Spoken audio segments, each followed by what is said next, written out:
America's bicentennial, which culminated on July 4, 1976, was a spirited and unifying celebration of our country, its founding and its ideals.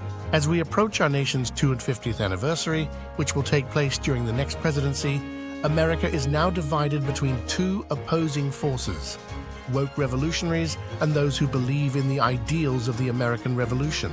The former believe that America is, and always has been, systemically racist, and that it is not worth celebrating and must be fundamentally transformed, largely through a centralized administrative state. The latter believe in America's history and heroes, its principles and promise, and in everyday Americans and the American way of life. They believe in the Constitution and Republican government. Conservatives, the Americanists in this battle, must fight for the soul of America, which is very much at stake. Just 2 years after the death of the last surviving Constitutional Convention delegate, James Madison, Abraham Lincoln warned that the greatest threat to America would come not from without, but from within. This is evident today. Whether it be mask and vaccine mandates, school and business closures, efforts to keep Americans from driving gas cars or using gas stoves, or efforts to defund the police, indoctrinate school children, alter beloved books, abridge free speech, undermine the colorblind ideal, or deny the biological reality that there are only two sexes. The left's steady stream of insanity appears to be never-ending. The next administration must stand up for American ideals, American families, and American culture, all things in which most Americans still believe.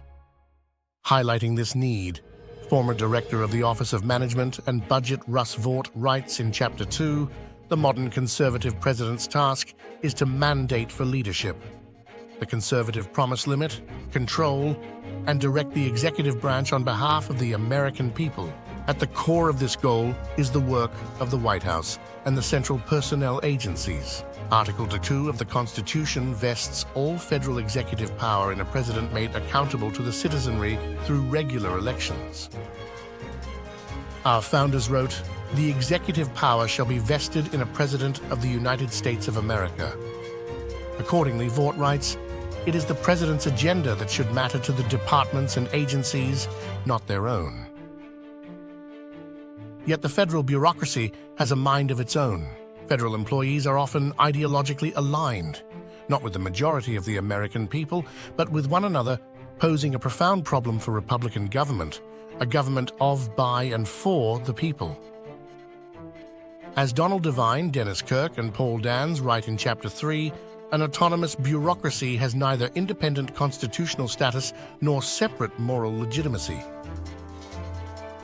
Byzantine personnel rules provide the bureaucrats with their chief means of self-protection.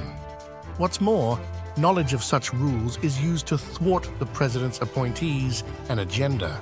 As Devine, Kirk, and Dans write, managing the immense bureaucracy of the federal government is impossible without an understanding of the key central personnel agencies and their governing laws and regulations.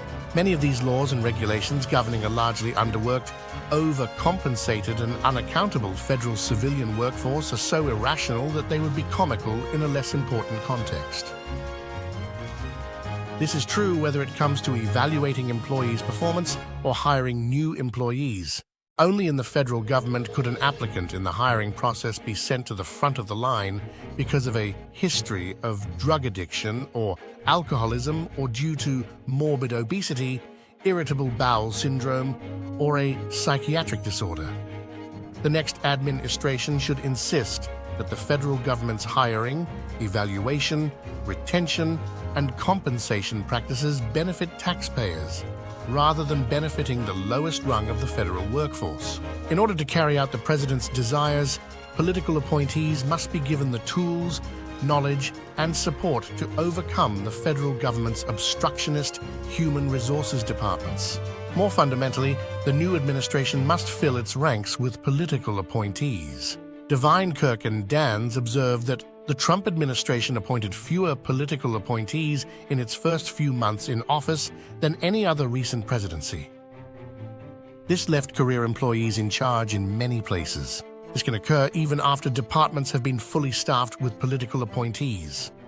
Vought writes that the White House Office of Management and Budget, OMB, should establish a reputation as the keeper of commander's intent, yet OMB is dominated by career employees who often try to overrule political appointees serving in the various executive departments. Empowering political appointees across the administration is crucial to a president's success. Above all, the president and those who serve under him or her must be committed to the Constitution and the rule of law. This is particularly true of a conservative administration, which knows that the president is there to uphold the Constitution, not the other way around. If a conservative administration does not respect the Constitution, no administration will. In Chapter 1, former Deputy Chief of Staff to the President Rick Dearborn writes that the White House counsel must take seriously the duty to protect the powers and privileges of the president from encroachments by Congress, the judiciary, and the administrative components of departments and agencies. Equally important, the president must enforce the Constitution and laws as written rather than proclaiming new law unilaterally. Presidents should not issue mask or vaccine mandates, arbitrarily transfer student loan debt, or issue monarchical mandates of any sort. Legislatures make the laws in a republic, not executives. It is crucial that all three branches of the federal government respect what Madison called the double security to our liberties, the separation of powers among the three branches and the separation of powers between the federal government and the states. This double security has been greatly compromised over the years. Vaught writes that the modern executive branch writes federal policy, enforces that policy, and often adjudicates whether that policy was properly drafted and enforced. He describes this as constitutionally dire and in urgent need of repair, adding, "Nothing less than the survival of self-governance in America is at stake." When it comes to ensuring that freedom can flourish, nothing is more important than deconstructing the centralized administrative state. Political appointees who are answerable to the president and have decision-making authority in the executive branch are key to this essential task. The next administration must not cede such authority to nonpartisan experts who pursue their own ends while engaging in groupthink, insulated from American voters. The following chapters detail how the next administration can be responsive to the American people, not to entrenched elites, how it can take care that all the laws are faithfully executed, not merely those that the president desires to see executed, and how it can achieve results and not be stymied by an unelected bureaucracy. Thank you for watching this video, liking it, sharing it, and subscribing to our channel. Our goal is to give you all of the business, geopolitical, financial, and investment news you can use from a local and global viewpoint so you and your business can thrive, not just survive. Support our channel for free by joining our private email list, where we give you thousands of dollars worth of exclusive financial and business development information monthly designed to help you prosper. Click the link in the description to join.